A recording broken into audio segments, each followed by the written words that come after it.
Silakan duduk saudara-saudara. Tuhan memberkati. Terpujilah Tuhan buat terselenggaranya malam Natal yang indah ini. Kita boleh kebaktian dalam satu kebaktian Natal. Pertama sekali saudaraku, saya ucapkan selamat hari Natal pada saudara-saudara sekalian.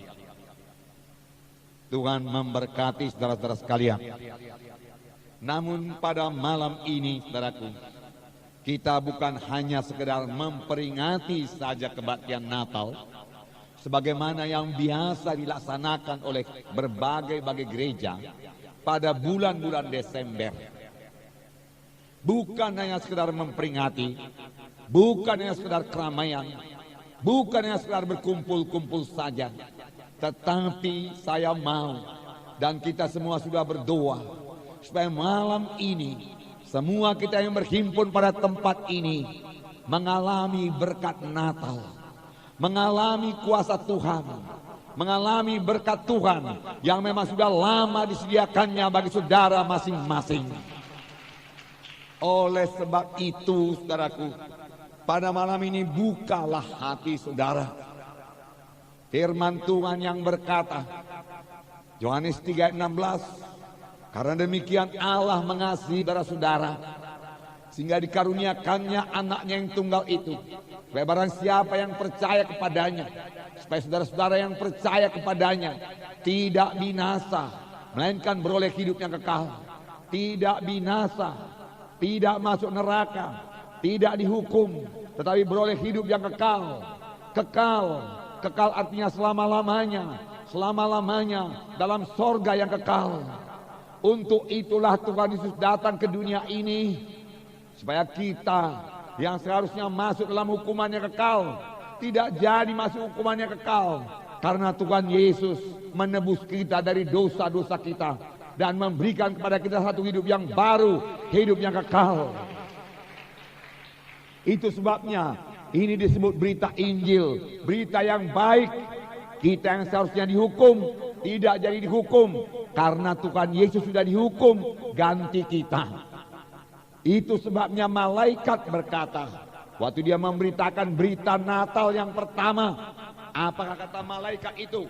Saya membacakan kepada saudara di dalam Lukas pasal 2 ayat 10 dan 11. Lalu kata malaikat itu kepada mereka, jangan takut, sebab sesungguhnya aku memberitakan kepadamu kesukaan besar untuk seluruh bangsa. Hari ini telah lahir bagimu juru selamat, yaitu Kristus Tuhan di kota Daud. Dua perkara yang diterangkan malaikat di sini. Aku datang memberitakan kepadamu kesukaan besar. Jangan takut, ada kesukaan besar. Sebab pada hari ini telah lahir bagimu juru selamat. Dua perkataan biar saudara pegang pada malam Natal ini dan bawa berkatnya pulang, yaitu kesukaan besar dan juru selamat. Menerima juru selamat, kita akan menerima kesukaan yang besar. Apakah kesukaan yang paling besar?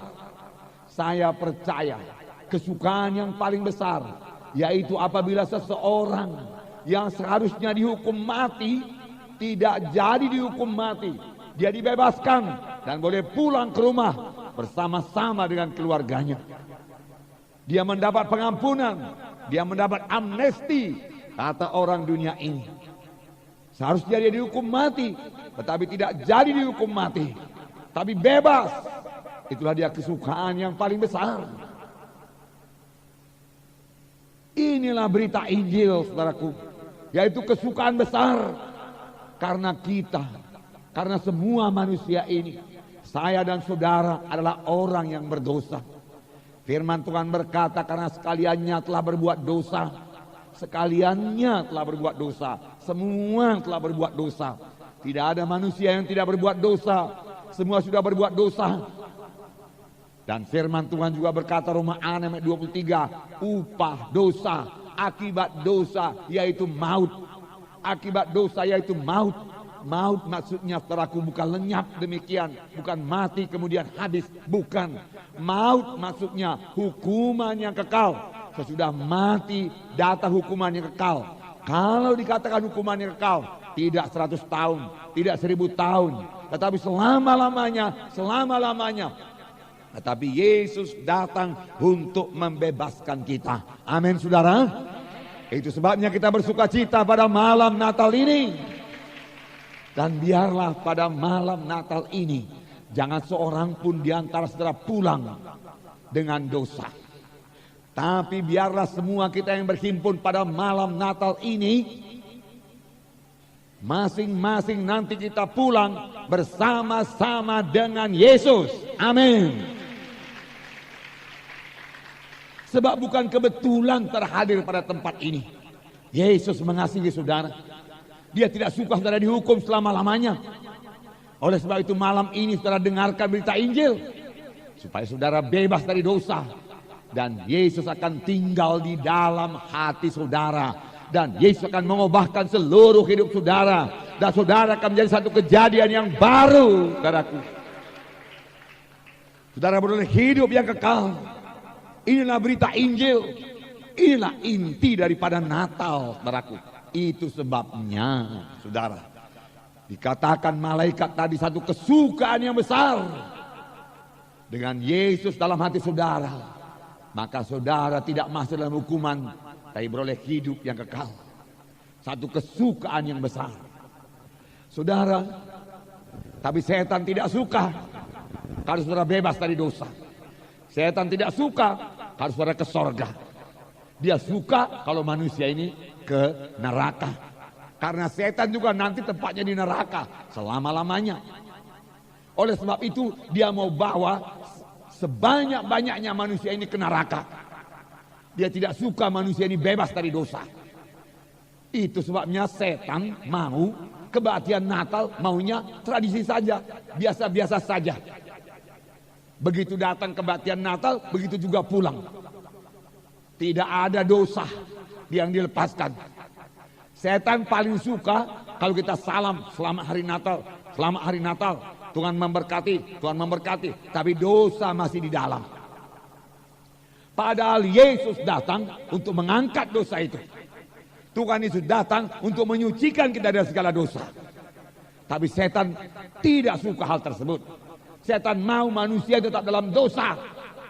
Natal boleh, kebaktian boleh, tapi jangan sampai lepas dari dosa. Oleh sebab itu malam ini dengarkan firman Tuhan ini. Supaya semua kita yang berhimpun di sini, tidak ada kecualinya. Apakah saudara baru pertama kali datang pada saat ini? Biarlah saudara pulang dari tempat ini bebas dari dosa. Amin. Sebenarnya Tuhan Yesus bukannya memberikan saudara bebas dari dosa, dia juga mau menyembuhkan saudara pada malam ini. Amin. Tuhan Yesus yang kita sembah itu hidup. Dia mengenal saudara. Dia mengasihi saudara. Tidak ada yang tersembunyi kepadanya. Dia mengenal satu persatu dosa saudara. Tetapi pada malam ini, kalau saudara mau bertobat dan menerima Yesus sebagai Tuhan dan Juru Selamat saudara, maka Tuhan bukan hanya mengampuni dosa saudara, dia sudah pasti mengampuni dosa saudara. Pada saudara bertobat dan menerima Yesus sebagai Tuhan dan Juru Selamat, dia juga mau melupakan semua dosa saudara. Dia mengampuni dan melupakan, forgive and forget. Amin saudara. Sehingga saudara kapan saja bisa bersekutu dengan Tuhan Yesus. Sehingga doa saudara bukan lagi macam mantra-mantra, bukan macam ucapan-ucapan saja. Tapi setelah saudara menerima Tuhan Yesus sebagai Tuhan dan Juru Selamat saudara, tiap kali saudara berdoa, saudara rasa bersekutu dengan Tuhan, jumpa dengan Tuhan. Lalu bertambah hari saudara bertambah intim dengan Tuhan. Lama-lama saudara dengarkan suara Tuhan dalam hati saudara. Karena Tuhan Yesus yang kita sembah itu anak Allah adanya. Dia hidup, dia mendengarkan doa saudara dan menjawab doa saudara. Haleluya. Tuhan Yesus hidup, Tuhan Yesus mendengarkan saudara dan menjawab saudara. Dia mau seperti yang dikatakan dalam buku Alkitab dalam 2 Korintus 5 ayat 17, siapa yang ada dalam Kristus Yesus ialah kejadian yang baru. Yang lama lenyap, yang baru sudah timbul. Siapa saja yang menerima Yesus sebagai Tuhan dan Juru Selamatnya, dia menjadi kejadian yang baru. Yang lama berlalu, yang baru sudah timbul. Barangkali saudara bertanya, apa yang jadi kepada saya kalau saya terima Yesus sebagai Tuhan dan Juru Selamat saya? Bagaimana dengan dosa-dosa saya yang lama? Enggak ada lagi. Bagaimana dengan kutuk dosa? Enggak ada lagi.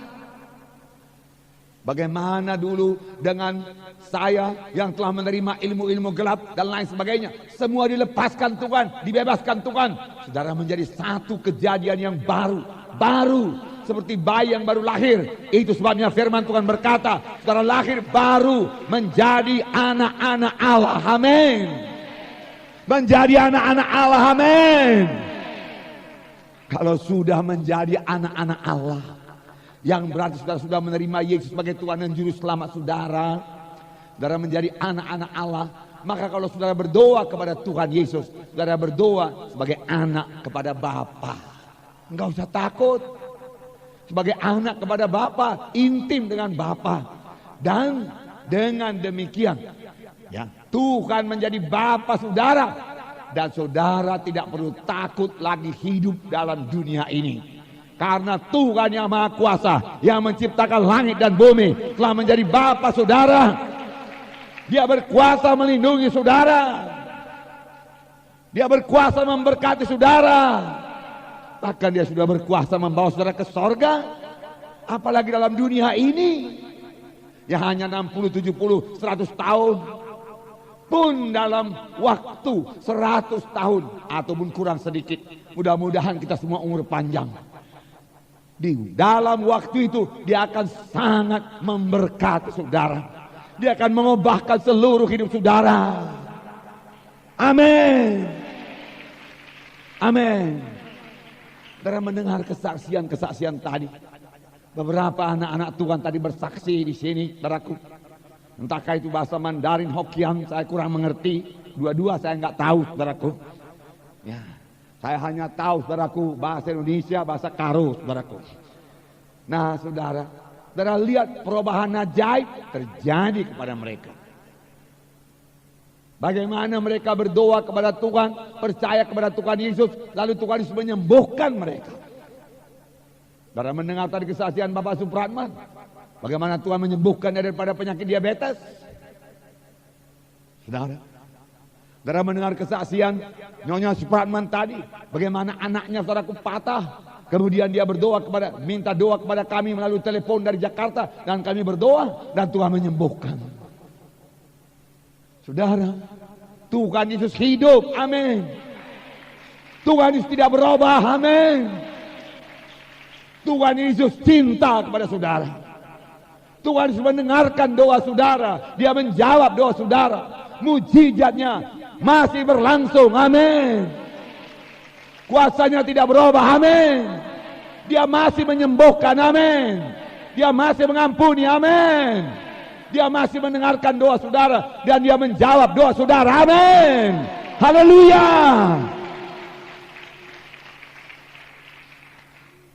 Karena itu sebabnya kami jatuh cinta pada Tuhan Yesus, dan kami mau melayani Tuhan Yesus. Sebab Tuhan Yesus begitu baik, saudaraku. Begitu dekat, saudara. Begitu dekat.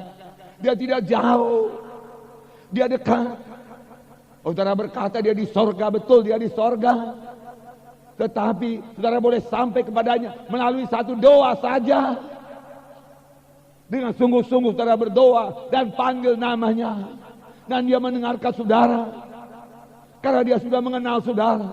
Dia cinta kepada saudara. Dia mau saudara. Dia mau saudara keberkatan. Dia mau membebaskan saudara kalau saudara terikat. Terikat dengan kuasa-kuasa kegelapan. Terikat dengan kebiasaan-kebiasaan yang jelek. Dia mau membebaskan saudara kalau saudara terikat dengan ganja narkotika. Atau obat-obat bius yang lain. Tidak ada yang mustahil kepadanya. Kita bisa berdoa bahkan malam ini. Kami hamba-hamba Tuhan siap sudah meletakkan tangan pada saudara. Dan seperti yang saksikan Bapak Supratman tadi, kapan kami meletakkan tangan kepadanya, dia merasakan kuasa Tuhan turun kepadanya, urapan Tuhan turun kepadanya, dia merasakan segar, bersekutu dengan Tuhan, dan bebas dan sembuh daripada penyakitnya. Itulah dia Tuhan yang kita sembah, saudaraku, Tuhan yang hidup. Saudara, tidak perlu takut, saudaraku, pada zaman sekarang ini. Memang banyak goncangan-goncangan, banyak krisis, saudaraku, dan krisis ini belum berhenti. Masih berlangsung beberapa saat lagi. Saudaraku, masih berlangsung beberapa saat lagi. Oleh sebab itu, saudaraku, saudara perlu pegangan, saudara perlu sandaran, saudara perlu penolong yang jauh lebih berkuasa dari segala kuasa yang ada dalam dunia ini, yaitu Tuhan Yesus Kristus yang hidup, yang memiliki segala kuasa di sorga dan di bumi. Amin. Sekarang ini krisis ekonomi, saudara, harga-harga melonjak, banyak orang PHK, saudara, banyak, saudara, bahkan dikatakan, saya dengar dalam TV, bahwasanya banyak rakyat Indonesia ini sudah diancam oleh bahaya kelaparan. Siapakah penolong kita?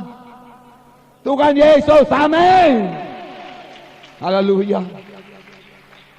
Dalam bidang politik terjadi krisis kepercayaan, saudaraku. Dalam keluarga juga mau digoncang oleh setan.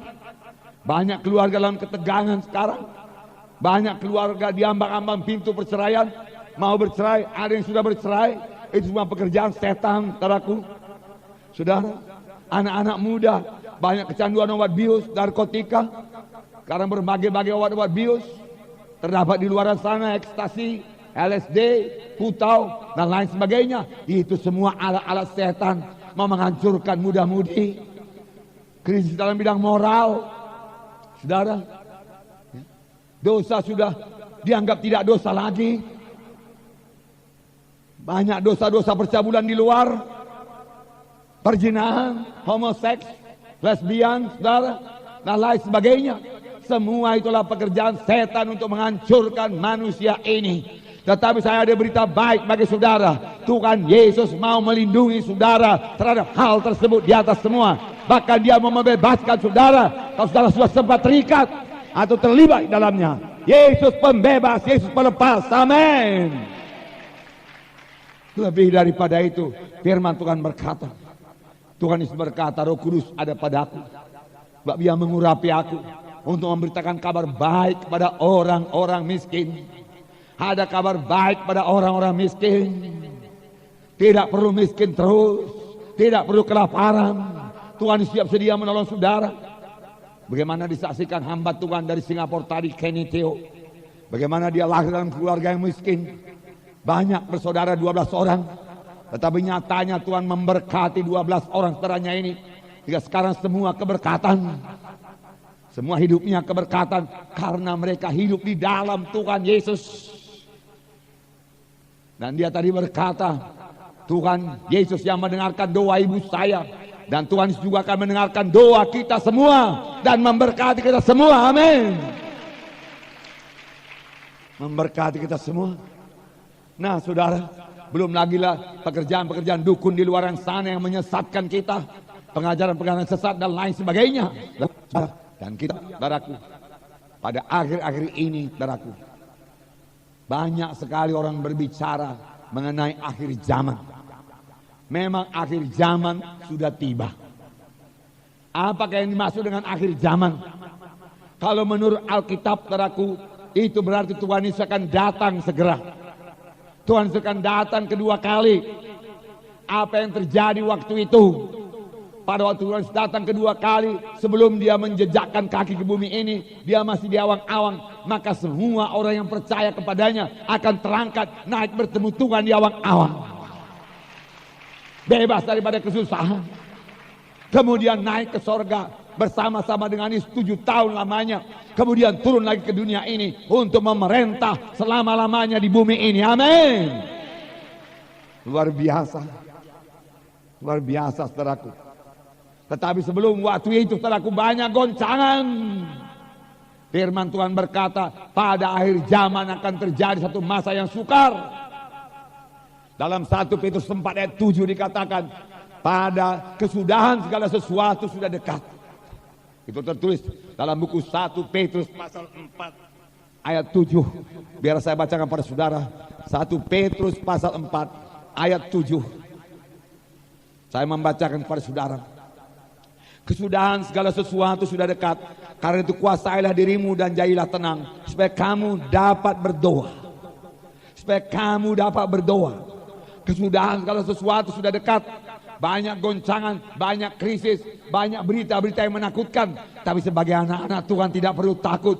Kalau dalam hati saudara ada Tuhan Yesus, Dia akan memberikan damai kepada saudara. Dia akan menjamin hidup saudara. Dia akan melindungi saudara. Amin. Apa yang dimaksud dan kesudahan segala sesuatu sudah dekat. Sekarang ini saudaraku, itu bukan hanya dibicarakan di gereja saja. Ahli-ahli ilmu kimia, ahli-ahli bahkan ahli-ahli politik membicarakannya. Apa yang mereka bicarakan? Dia katakan ozon sudah menipis. Di kutub utara ozon sudah menipis. Bahkan sudah bocor dia katakan. Dan kalau ozon itu bocor, maka sinar ultraviolet langsung menerpa bumi ini. Sinar ultraviolet memang perlu. Kalau dalam batas tertentu. Dia bisa membunuh kuman-kuman. Tapi kalau kelebihan sinar ultraviolet bisa menyebabkan penyakit, kanker kulit dan lain sebagainya. Dan merusak tanaman dan lain sebagainya. Dan mereka khawatir karena ozon tambah menipis. Mereka tahu sebabnya. Saya tidak tahu. Mereka bisa menerangkan karena itu disebabkan karena zat-zat yang keluar dari AC dan lain sebagainya, saudaraku. Tetapi yang nyata, ozon yang menipis atau sudah bocor itu tidak bisa diperbaiki lagi, saudaraku. Nah, saudara, mereka berkata, selamatkan ikan paus, selamatkan orangutan. Mengapa? Karena itulah binatang-binatangnya langka. Yang mau punah. Nah, aku mau punah, mendekati kepunahannya. Tapi firman Tuhan lebih dahulu berkata, kesudahan segala sesuatu sudah dekat. Akan lebih banyak lagi yang punah. Hutan yang dikatakan paru-paru bumi bertambah hari bertambah sempit. Bertambah mengecil. Kemudian terjadi polusi udara. Kemudian laut juga kena polusi. Yang minyak tumpahlah, kotorlah dan lain sebagainya. Membunuh jutaan ikan-ikan dan binatang-binatang laut yang lain. Kesudahan segala sesuatu sudah dekat, memang betul, saudaraku. Sudah dekat. Apakah pegangan saudara? Apa yang perlu bagi saudara? Saudara, saya mau mengatakan kepada saudara, dunia ini hanya tempat tinggal sementara, saudaraku. Dan itu akan binasa. Bukan hanya darah rusak sedikit-sedikit seperti kita sekarang ini. Bukan. Dunia ini disediakan buat hukuman. Saudara perlu bebas daripadanya. Dan menurut Alkitab, ya satu-satunya yang bisa membebaskan saudara daripada hukuman yang kekal, daripada hukuman dengan dunia ini, dengan dosa dunia ini, hanyalah satu, yaitu Tuhan Yesus Kristus, saudaraku. Oleh sebab itu, miliki Tuhan Yesus Kristus di dalam hati saudara. Firman Tuhan berkata, barang siapa yang memiliki Yesus dalam hatinya, dia memiliki hidup yang kekal. Barang siapa tidak memiliki Yesus, dia tidak memiliki hidup yang kekal. Bukan asal sekedar ke gereja, bukan. Banyak orang ke gereja, tapi tidak pernah jumpa dengan Yesus. Banyak orang ke gereja, tapi tidak pernah memiliki Yesus dalam hatinya. Saudara, sebenarnya memiliki Yesus dalam hati bukan hal yang susah. Kalau kita sudah mengaku diri kita orang yang berdosa, dan kita mengaku, Tuhan, saya tidak bisa menyelamatkan diri saya sendiri. Selamatkanlah saya Tuhan, ampuni dosa saya. Mari masuk dalam hati saya. Maka Tuhan Yesus akan masuk dalam hati saudara. Dan saudara memiliki Yesus dalam hati saudara. Barang siapa yang memiliki Yesus, dia memiliki hidup yang kekal. Barang siapa tidak memiliki Yesus dalam hatinya, tidak memiliki hidup yang kekal. Itu tertulis dalam 1 Yohanes pasal 5 ayat 11 dan 12. Bukan saya mengatakannya, Alkitab mengatakannya. Alkitab ini firman Tuhan, tidak berubah. Langit bumi boleh berubah, tapi firman Tuhan tidak berubah. Amin. Jadi keselamatan jiwa, keampunan dosa, hidup yang kekal tergantung dari hubungan pribadi saudara dengan Yesus. Bukan tergantung dari sudah catat nama di gereja atau belum. Bukan itu, saudaraku. Keanggotaan gereja tidak menyelamatkan. Kedudukan dalam gereja pun tidak menyelamatkan. Bukan kalau kedudukan sudah sintua atau pemimpin pujian. Saudaraku, itu tidak menentukan. Yang menentukan yaitu adakah Yesus dalam hati saudara atau tidak. Saudaraku, kalau Yesus dalam hati saudara, saudara tahu. Malam ini pastikanlah, amin saudara, pastikanlah.